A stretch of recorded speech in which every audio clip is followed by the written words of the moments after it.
Welcome to Casual Friday.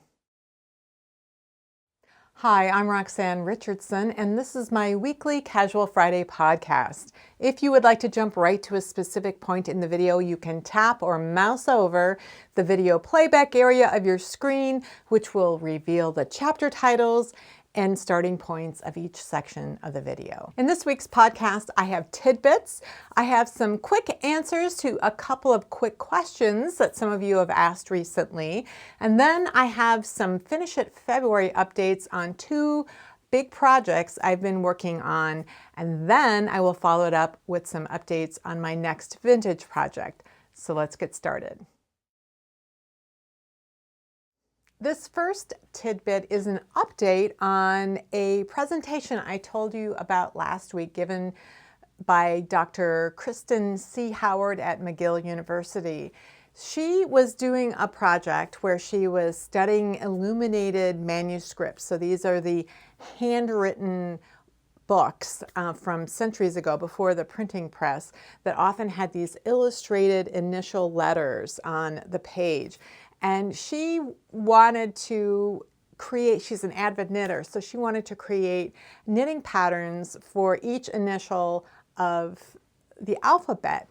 And she's released that. It's a free pattern, it's a free cowl pattern on Ravelry. And the motifs could be used in all kinds of ways, in sweaters or hats or all kinds of ways. But she did a presentation about this project of hers at McGill University, and that was yesterday. And so I'm going to leave down in the description, I'll leave links to that presentation which you can watch. And they also were explaining a bit about their collection that is digitized and available to look at by anyone, anywhere in the world. So you can learn more about also the manuscript that she based her pattern on. There's a video on that. And then during the presentation, there was an explanation of this very large bound book, illuminated manuscript, that was a choir book. And it was so large because it was meant for the entire choir to be able to see it. And so there's also a video of a choir singing from that manuscript that I'll leave a link to as well. This next tidbit is another online event, and it is two designers. It's Hélène Magnusson and Karie Westermann will sit down for a conversation about knitting traditions, landscapes, and Iceland. So the information about this event is: how do knitting traditions influence our making? Does a particular landscape influence how and what we make? Iceland is renowned for its knitting, its yoked sweaters becoming an emblem for a young nation in the middle of the North Atlantic. But how does that legacy influence a knitting designer, and what creative challenges does a knitting tradition from such a dramatic landscape pose? French-Icelandic designer and author Hélène Magnusson will sit down with Danish-Scottish designer Karie Westermann for a conversation about knitting traditions, landscape, and Iceland. So I believe this event is not free. It costs £6, but I will leave a link to that if you want to register for that.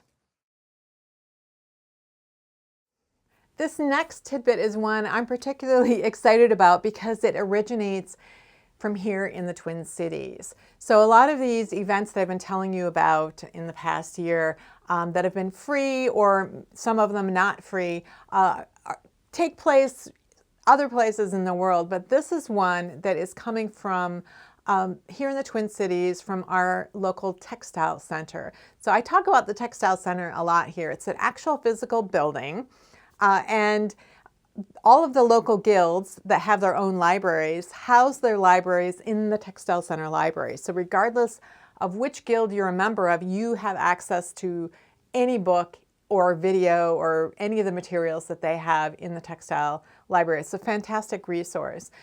They also have a gallery. They have a shop where fiber artists sell their goods.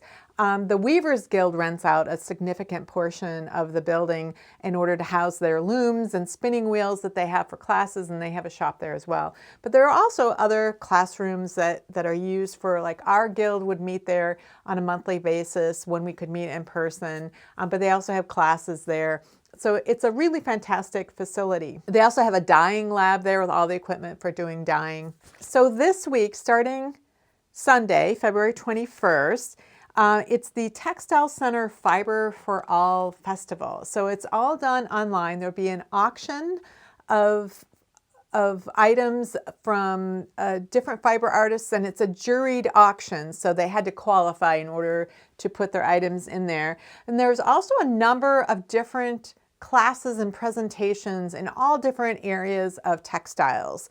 So it could be rug making, it could be natural dyeing from a garden. The Textile Center has a garden, they call it Garden to Dye For. There's one event that will be of particular interest to knitters specifically, and that is a discussion with Kel Moore from Brooklyn Tweed. This is Brooklyn Tweed's 10th anniversary. So they're going to be talking about the evolution of that company, and it's particularly the development of its yarn, from what I understand. So that event is free. Many of the events that are going on in this week-long Fiber Festival are free. Some of them are paid, but they tend to be a sliding scale. So it might be something that you would pay between $5 and $20, depending on what you are able to afford.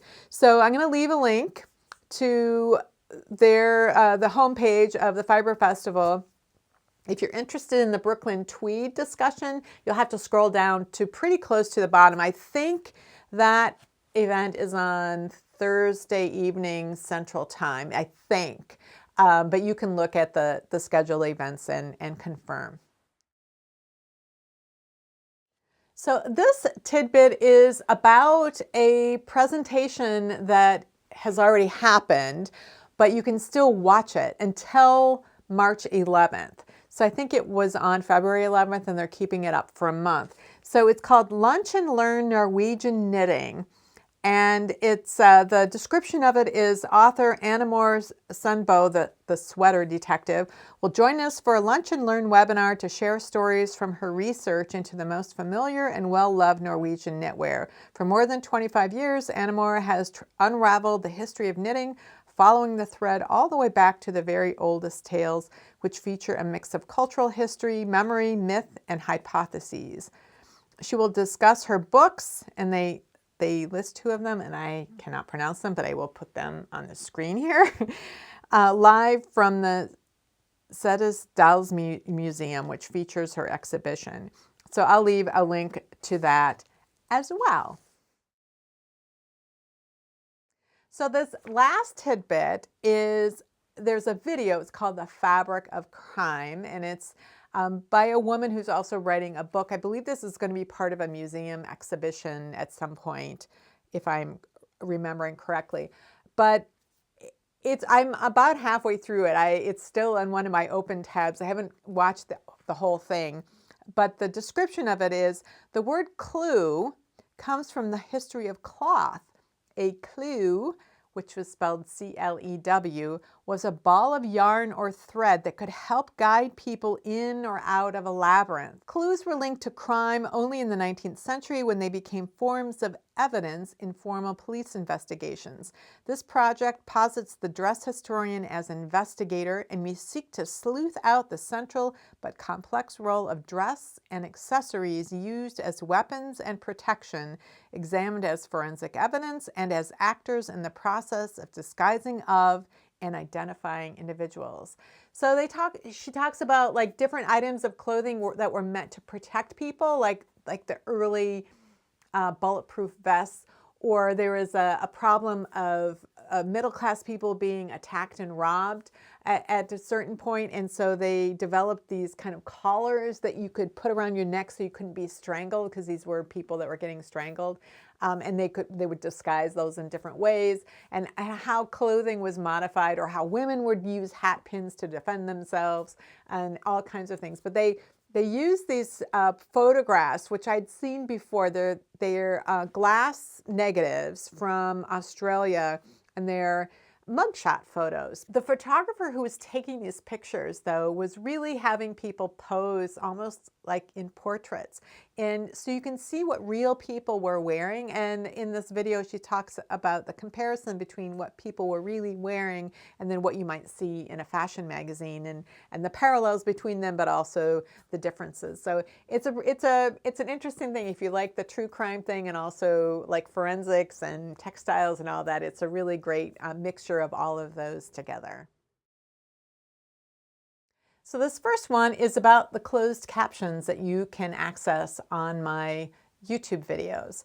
So what happens when I upload a video? I upload the file, YouTube processes it for a while, and once it's finished processing it, then I can publish it and you can watch it. Well, they continue to process the video, the audio information using artificial intelligence, and then they can create automatically generated closed captions for the video. That can take some time. Sometimes it only takes a couple hours, but sometimes it might take as much as 24 hours. And in the case of last week's video, I think it was late Saturday night, or maybe it was even not into Sunday before the closed captions appeared. So if you're not seeing the closed captions, it isn't because I've turned them off or disabled them. It just means that it's a new video and YouTube hasn't finished processing it yet. Now, in addition to being able to get closed captions in English, you have the ability to auto-translate the closed captions into a different language if that would be more helpful to you. And you do that at the bottom of the screen, like if you tap or mouse over and you see the bottom of the video playback area, there's what looks like a little gear. That is where you can tell it what language you want it to auto-translate into. Next to the gear is a little icon that says CC for closed captions. So if the closed captions are available, that CC will be there. And if they haven't finished processing yet, that won't be something that you can select yet. So the next question I wanted to answer, and I don't think this is the right swatch. There's another swatch that came out better, but I'm not sure where it is. But somebody was asking about a sweater that I was reverse engineering last fall. And it's a sweater that I have that's a commercial sweater that has a big hole in the elbow. I have no interest in reknitting or repairing that particular sweater. I want to just recreate it. And I want to recreate it with a few changes. And one of the changes I want to make is to add some color to it.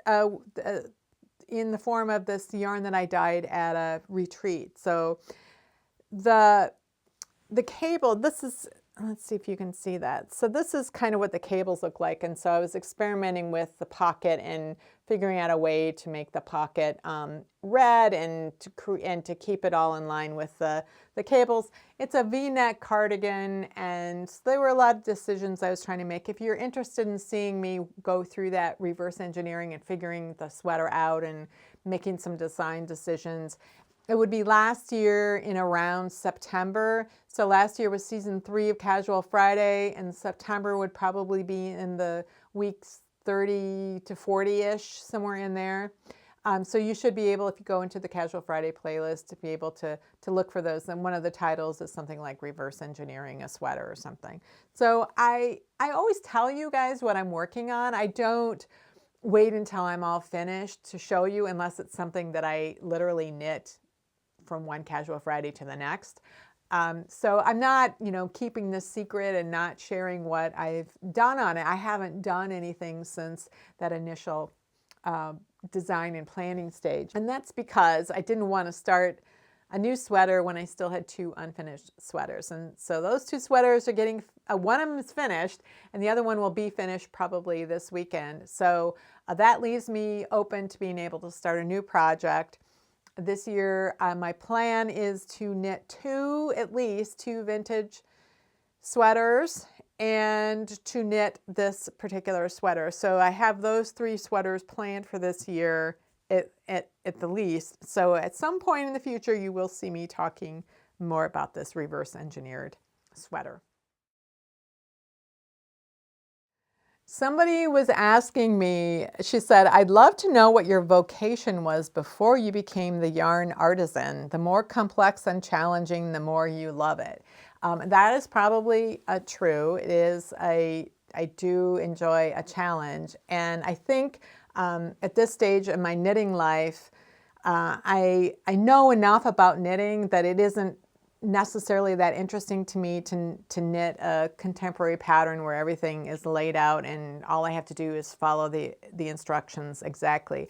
I would much rather have to do some sort of figuring out and then see if my ideas work, and to solve the puzzle. So that's where I'm looking for my challenges. So, but my previous life, I was in IT back when personal computers were first being put on the desks of business people.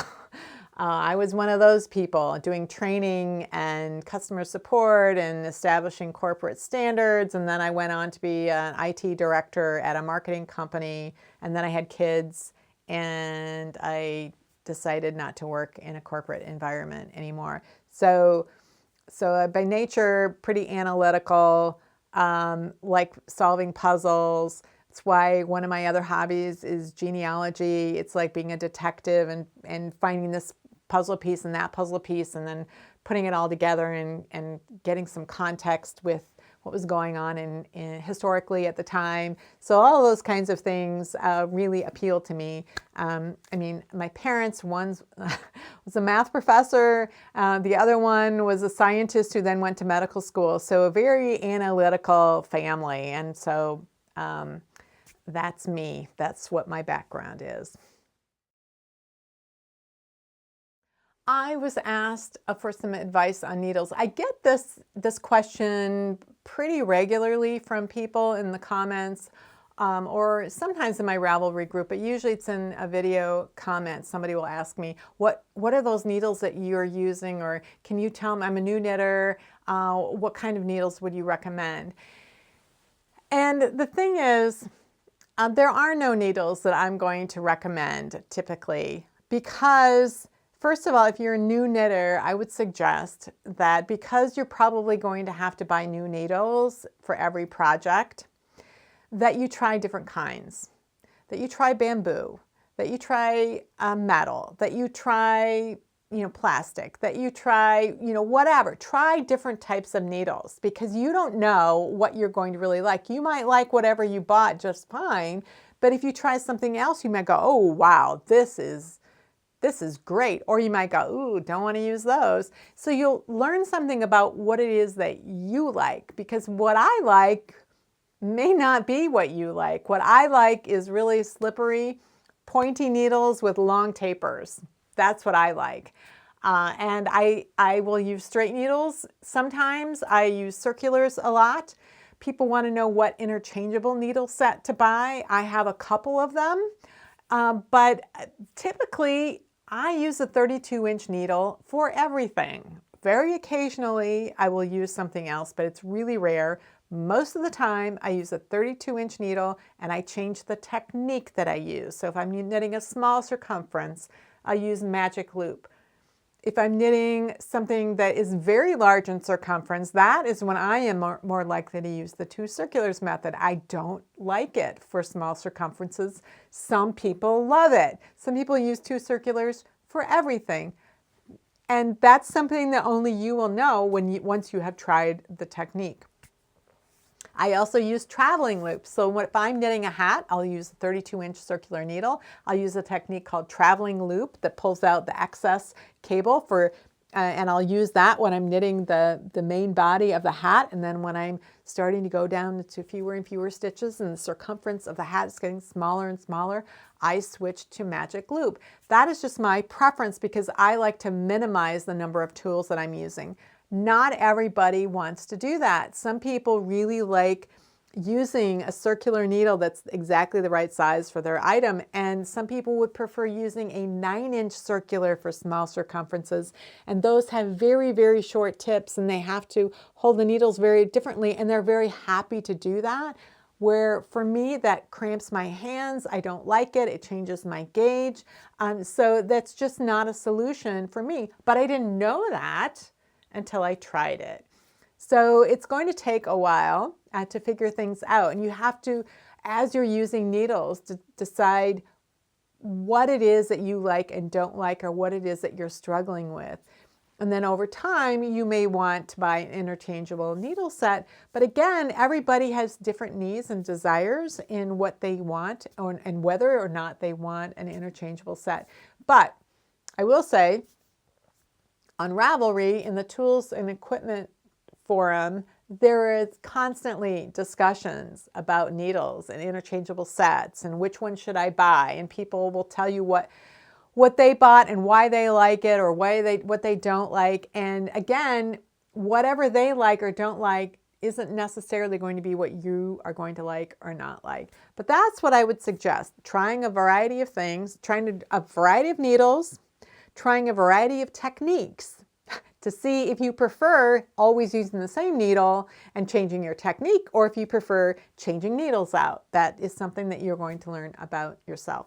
So that's all part of learning. And over time, as your knitting style will evolve and as the projects that you like to knit changes and the techniques that you want to use changes, you may grow into or grow out of whatever needles you have been using and decide you like to use something else. So it's really a personal thing. It's as individual as knitting style is. There really are no two knitters who are exactly alike when it comes to what they want in their needles and their knitting experience. It is Finish It February. We have a little more than a week left in Finish It February. And so once again, Finish It February is a time to take out your UFOs, your unfinished objects, and evaluate them. Do you want them? If you were to finish it, would you like it? Would somebody else like it if you were to finish it for them? Or is it something that you are really not happy with and would rather repurpose that yarn or repurpose what you've knit into something else? It's also used, I have used it to fix things that have gotten put into a pile of, oh, I got to fix that at some point. So I've done a little bit of both this month, fixing things and finishing things. So there's a lot of other people who have joined me in Finish It February, and I've created a discussion thread in my Ravelry group, which I will link to in the discussion or in the description.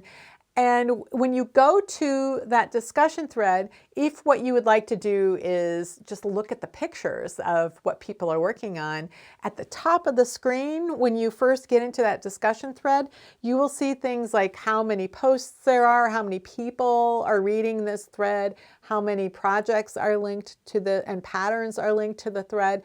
But then also how many images are linked. So if you click on the thing that says images, you will see all of the images and they will tell you post number 82. And then if you see something you like or you're interested, like, ooh, I wonder what that is, you could click on that, the link to that specific post within the discussion thread, and then you could look at it that way. So you don't have to go through and read every post, because not every post has pictures in it. But if you want to, you can read through them all. I think there's hundreds and hundreds and hundreds of posts so far, and at least several hundred images, somewhere between 100 and 200 images that you might be interested in looking at. So Finish It February, my projects. I finally finished my 1890s sweater. So this is a pattern that was published in a book called, I believe it was called something like Fancy and Practical Needlework. I'll put the title here and I'll put a link. It's been digitized. I mean, that's how I got it. It was on digitized, available online. So I'll put a link down there. But I also will put a link to my project page, which will then link to the pattern page and the yarn I used and all that. It was called A Sweater for a Boy 10 to 12 years old. And so it called for a yarn that's basically a fingering weight yarn to be worked on needles that are equivalent to about a US 0 or a 2 millimeter needle. And I say about because there were in North America, there weren't standard needle sizes. So this pattern says who it's supposed to fit, a 10 to 12-year-old boy. It doesn't say how big or how it's supposed to fit, like how loose or tight it's supposed to be. It doesn't say anything about actual measurements, nothing about how long it's supposed to be, but it does tell you exactly how many stitches to cast on and how many rows to knit for each section of it. And the problem with this pattern came from the proportions of the stitch gauge to the row gauge. So most yarns have a stitch to row gauge ratio that's about 0.7 plus or minus 0.1. And what I mean by that is if you divide the stitch gauge by the row gauge, you're going to get something somewhere around 0.7, but it might be 0.6 or it might be 0.8. And the thinner the yarn is, the closer to 0.8 it's going to be, and the thicker the yarn is, the closer to 0.6 it is. So if you're looking at yarns that are close to each other on the spectrum, they're more likely to have a very similar proportion, but that isn't guaranteed. Yarns that have the same stitch gauge don't always have the same row gauge. So that's one reason why, as a knitter, if you can't get row gauge in a pattern, it could be because there's something about your knitting style that causes your row gauge to differ from whatever's in the pattern, or it could be because you're using a different yarn and the yarn you're using just has a different row gauge than the yarn called for in the pattern. Or it could be a combination of knitting style plus a different yarn. It could be any of those things. So you know that they're going to have approximately the same proportion. So the problem with this sweater and the stitch counts and row counts is that the proportions just didn't make sense. So I did some research to figure out what the chest size of a boy 10 to 12 years old would have been in the 1890s, because I didn't know if it would be the same as it is in the 2020s. And according to the charts, I looked at a tailoring book and I looked at current charts, and it's the same. Like it would be 28 to 30 inch chest. So I knew that. Now, the length of a sweater in the 1890s was considerably longer than it is now. So you can't say, oh, well, if it was a 30-inch sweater, that means it would be this long, because you don't necessarily know. If you look at photographs of people wearing these sweaters in the 1890s and early 1900s, especially men and boys, they had these very rectangular sweaters and they were very long. And a lot of times they had the hem flipped up. And there's no explanation for that. And I can only conclude that if you were wearing this outdoors and you're trying to keep warm, if you're just standing around waiting for your turn to play the game, you might flip the hem down so that it covered up your rear end. But if you needed to go out and play hockey and you needed to be able to move around, you might flip that hem up so that it allowed more room around your hips. I don't know. It could just be a fashion thing, a trend, like boys wearing their pants halfway down their rear ends. I don't know what the reason is. But I knew that it would be longer than what we would wear today. So I didn't really want to just follow the instructions in the pattern in terms of getting a fingering weight yarn and knitting the sweater exactly as instructed, because I want to knit things that I can at least try on and that are my size so I can see what the fit is like.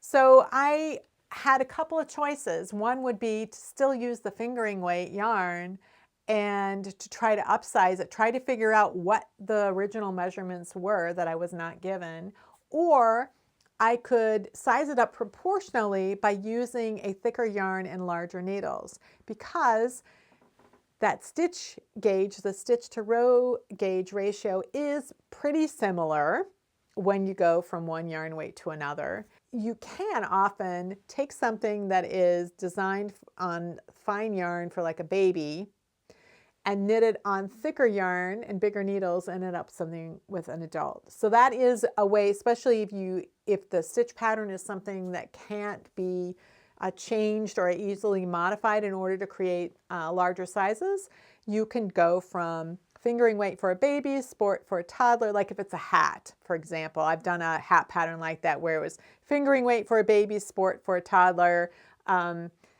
DK for like a kid, worsted weight for a regular adult, and Aran weight for a larger adult. I thought, well, if I used a worsted weight yarn, I could get something that would fit me in the circumference. And so I was trying to look at the actual row numbers and trying to figure out what was going on. And there was just a lot of weirdness going on between the underarm and the neck, because that's really where the difference is from one sweater to another, is between the underarm and the neck. And this particular sweater really had 3 different types of sweaters all crammed into one. And on paper, when I was drawing a schematic, I really couldn't see how it was going to work out. So the way that this sweater is proportioned, if you just look at the stitch counts and the row counts, it is begun at the bottom, cast on, and you work in the round, you have 192 stitches. You work the body for 140 rounds, and then you split the round in half. And so you work just the front back and forth. So that's 96 stitches you're working back and forth. You're doing that for 60 rows. And then you do that for the back as well. So you do the 2 fronts. So this is the armhole depth. So you're creating a slit. This is knit in the round, and you're creating the 2 halves so that you can create an armhole. So what happens after you've knit the 60 rows is that you rejoin the work in the round. And you are working this basically shoulder shaping up into the neck, and then you work this really long turtleneck that gets folded back. The way the instructions are written indicate that you work 2 plain rounds and then a decrease round, and then they tell you to work 3 more rounds, decreasing as before, and then to continue doing that. So it's a little vague, but it implies that you are decreasing every 3rd round, and every 3rd round you are only decreasing 4 stitches. So you decrease 4 stitches every 3 rounds until you are down to 120 stitches. So you have 192 going down to 120. You're losing 72 stitches. You're decreasing 4 at a time. That means you have 18 decrease rounds.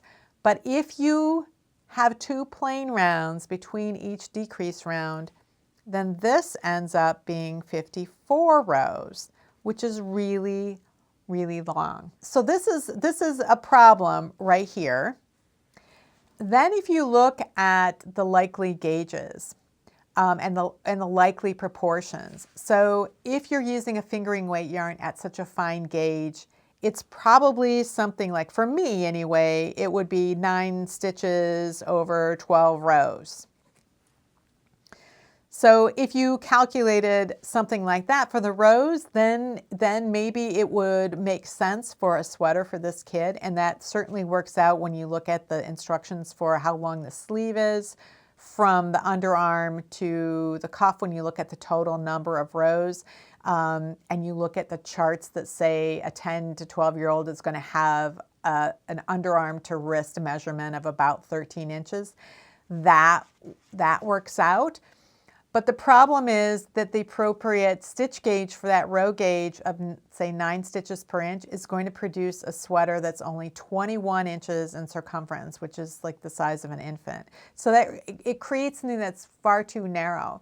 If instead you look at how big something like this should be, so like say it should be 30 inches in circumference, which would be something that would fit a 10 to 12-year-old.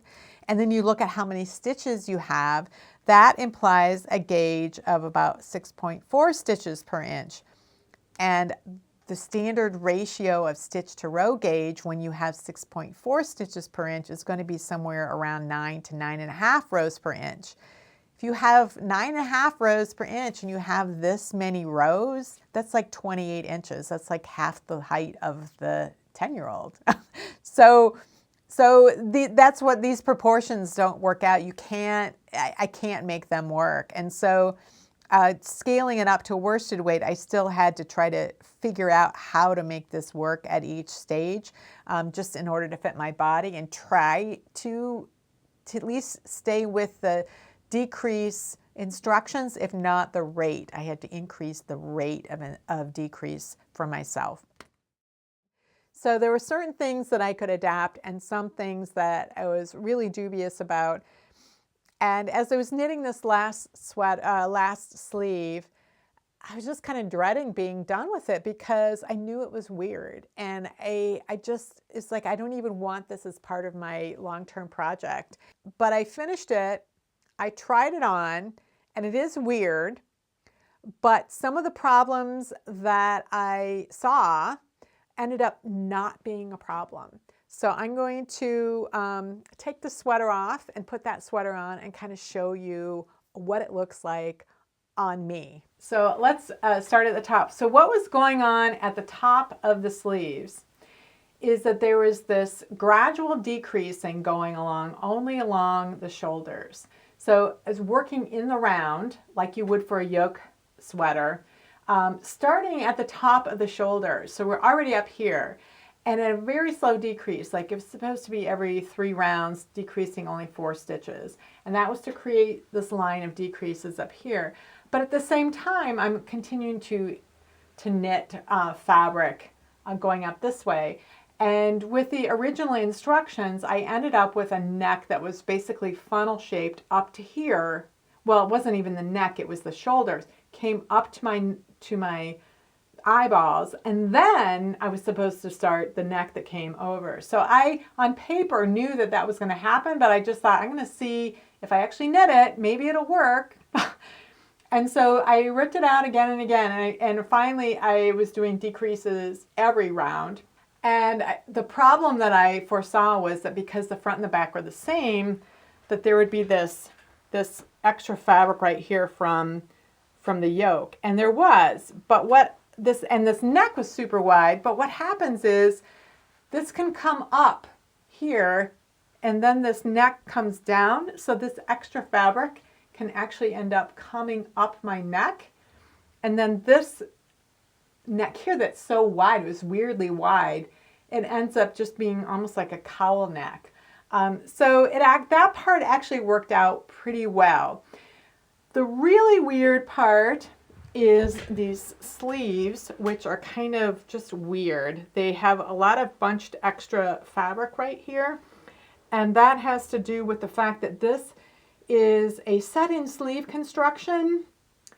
Like there's a sleeve cap knit back and forth in short rows, like is frequently done in today's sweaters, but there was no underarm bind off. So you have the straight sides of the body, and then you have this sleeve cap coming out and a yoke coming up from it. So it's really a Frankenstein sweater. So this part is weird. It doesn't really fit very well. And this is not like for a woman, like if you were to, it's not meant to be puffed up like this because this is for a little boy. But it does end up fitting better than I thought. I haven't washed it, so it's very form-fitting.